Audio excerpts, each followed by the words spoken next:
Öncelikle şiddetin her türlüsüne karşıyız.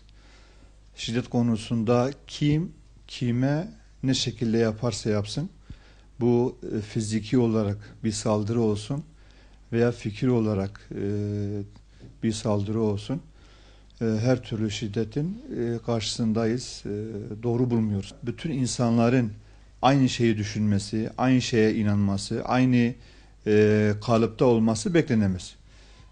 İnsanlar kendi fikirlerini, kendi düşüncelerini, kendi inançlarını karşı tarafa ikna yoluyla söylemesi, onlara anlatması, onlara kazanmaya çalışması lazım. Baskıyla bu tür şeylerin çözülmesi doğru değildir. Bütün toplumu huzursuz edecek olan girişimlerdir. Seçimler zamanında biraz daha insanlar kendisi ön plana çıkar ve bize gelebilecek olan oylar başka tarafa kaymasın diye bir baskı düşünebilirler. Bu da yanlıştır.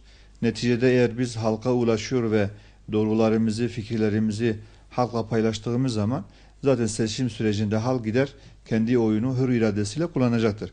Bunu kalkıp da baskı zoraki bir şekilde herkes bana versin şeklinde bir baskı doğru değildir. Kim yaparsa yapsın. Yani çözüm sürecinde bu bölgede iç içe olan yani bütün unsurların barış sürecine katkı sağlaması lazım. Yani bu bir fert de olur, dernek de olur, parti de olur, cemaat de olur, devlet kademeleri de olur. Benim özgürlük alanım başkasının sınırına kadar, başkasının özgürlük sınırına kadardır. Yani kalkıp da illaki herkes benim gibi düşünsün baskısında bulunmak yanlış bir şeydir. Olmaması lazım. Seçimler zaten bunun için yapılıyor. Dolayısıyla seçimlerde herkes kendi hür iradesini kullanması lazım.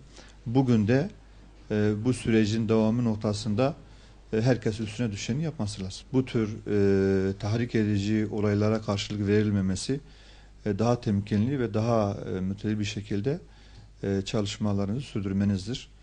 Yani şiddeti doğurur. Dolayısıyla her türlü şiddetten kaçınmak lazım.